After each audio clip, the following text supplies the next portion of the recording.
সুস্থতা হচ্ছে মহান আল্লাহ তাআলার সবচেয়ে বড় নিয়ামত। কে কখন অসুস্থ হয়ে যাবে বা কার কখন বিপদ আসবে আসলে বলা যায় না।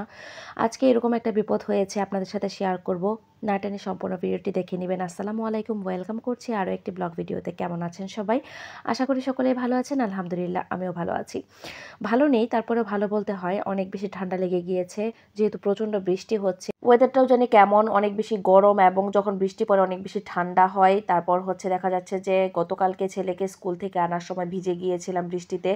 তো সব মিলিয়ে দেখা গিয়েছে আমি অনেক বেশি অসুস্থ হয়ে গিয়েছি। আর এদিকে সকালের নাস্তাটা একটু পাউরুটি আর জেলি দিয়ে করে নিলাম, আর চা ছিল সাথে। চাটা আর আপনাদের সাথে শেয়ার করলাম না। শরীরটা খুবই খারাপ, খুব হালকা পাতলার মধ্যে হচ্ছে আমার দিনটা পার করব। এদিকে একটু কাঁকরোল ভাজি করে নিচ্ছি, কারণ আপনাদের ভাইয়া সবজি আনলে অনেক বেশি করে সবজি নিয়ে চলে আসে। আপনাদের সাথে আমি শেয়ারও করেছি যে সে কম সবজি আনতে পারে না, তো সবজিগুলো আমার শেষ করতে হবে। সেই জন্য কিন্তু প্রতিদিনই প্রায় এই সবজিগুলো ভাজি তারপর তরকারি করে খাওয়া হচ্ছে। আর এখন কয়েকদিন যাবৎ মানে আমি একদমই মাংস খাচ্ছি না, আমি আর আপনাদের ভাইয়া। তো ছেলেকে খাওয়াচ্ছি, ছেলেকে মাংস দিচ্ছি মাছের পাশাপাশি, কারণ তা না হলে খেতে পছন্দ করে না। আজকে মাছের মাথা দিয়ে মুড়ি ঘন্ট করব। দেখেন মাছের মাথাটা কাটতে গিয়ে কী একটা অবস্থা হয়েছে, হাতটা কেটে গিয়েছে। আমি মাছটাই কাটতে পারি না, তো সেই জন্য মাথা কাটতে গিয়ে অবস্থা খারাপ। আপনাদের ভাইয়া ছিল না, সেই জন্য আসলে সমস্যাটা হয়েছে। সে থাকলে অবশ্যই কেটে দিত। তো আমি শুধু মাথা দিয়ে রান্না করলে তো আর ভালো লাগবে না। আর এই যে কানকোয়াগুলো, এগুলো কিন্তু আমরা খাই না, সেই জন্য ফেলে দিয়েছি। যারা খান তারা ভালো করে পরিষ্কার করে খাবেন, কারণ এগুলো তো অনেক বেশি কাদা মাটি লেগে থাকে, সেই জন্য কিন্তু ভালো করে পরিষ্কার করে খাবেন। মাছটাকে ভালো করে পরিষ্কার করে ধুয়ে নিয়েছি, বাম হাতেই ধুয়েছি, কী করবো, ডান হাতটাই কেটে গিয়েছে। আর এইদিকে একটু হালকা পাতলার মধ্যেই হচ্ছে আজকে রান্নাবান্না। তো প্রথমে কাঁকরোল ভাজি করে নিয়েছি, এখন একটু বেগুন ভর্তা করছি। বেগুন ভর্তা খেতে খুব ইচ্ছে করছিল। বাসায় গুল বেগুনগুলো আনা হলেই না আমার কাছে খুব খেতে ইচ্ছে করে যে একটু বেগুনটা খাই। বেগুনটাকে ভালো করে পুড়িয়ে নিয়ে তারপর হচ্ছে খোসা ছাড়িয়ে নিচ্ছি। আমি আজকে ঘি ব্যবহার করব না, শুধু সরিষার তেল দিয়ে ভর্তা করব। যেহেতু ধনিয়া পাতা আছে সেজন্য ঘি না ব্যবহার করলেও চলবে, কারণ আপনাদের ভাইয়ার ফ্যাট লিভারের সমস্যা যেহেতু আছে, সেই জন্য আমি চাচ্ছি না তাকে হচ্ছে ঘিটা দিতে।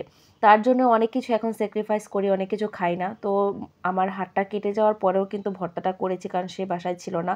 ভর্তাটা আমার ছেলে খেতে চেয়েছে, বলেছে যে সেও ভর্তা খাবে। তার জন্য একটু ঝালটা কম করে দিতে হয়, তো সেই জন্য মেখে ফেলেছি ভর্তাটা। বেগুন ভর্তাটা আমার খুবই পছন্দ।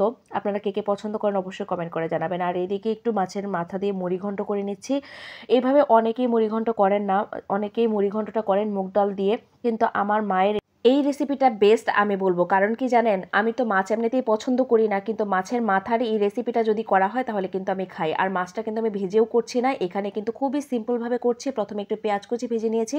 এটা শুধুমাত্র পেঁয়াজ দিয়ে রান্না করা হবে। যারা পেঁয়াজটা একটু কম ব্যবহার করতে চান, অনেকেই বলতে পারেন যে এখানে পেঁয়াজের পরিমাণ তো অনেক বেশি লেগেছে, তারা চাইলে আলু কুচি দিতে পারেন, কিন্তু আলু কুচিতে পেঁয়াজের মতো টেস্টটা পাবেন না।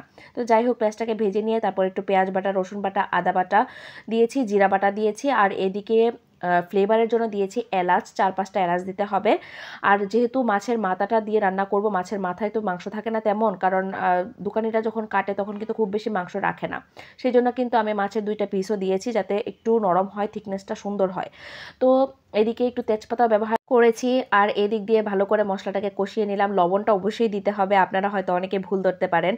আর হলুদ মরিচ ধনিয়া এগুলোও দিতে হবে। গরম মশলার মধ্যে শুধু বাদ পড়বে হচ্ছে দারচিনিটা দিবেন না। অনেকেই মশলার পরিমাণ জিজ্ঞেস করতে পারেন, আসলে মশলার পরিমাণটা নর্মালি আপনারা মাছ যেভাবে রান্না করেন সেভাবেই। অনেকে আদা বাটা কিন্তু নর্মালি মাছের তরকারিতেও খায়, কিন্তু আমি হচ্ছে শুধুমাত্র মুড়ি ঘন্টতেই আদা বাটাটা ব্যবহার করি। আমার মায়ের রেসিপি ফলো করেই করি, কিন্তু আমার মারটা অনেক বেশি মজা হয়। আমারটাও মজা হয়েছিল, কিন্তু আমার মায়েরটা অনেক বেশি মজা হয়। আমার রান্নার হয়তো বলতে পারে যে নিজের রান্নার গুণ নিজেই বলছেন, কারণ আমি যেহেতু মাছ পছন্দ করি না, কিন্তু এই মুড়ি ঘন্টটা আমার হাতেরটাও আমার ভালো লাগে।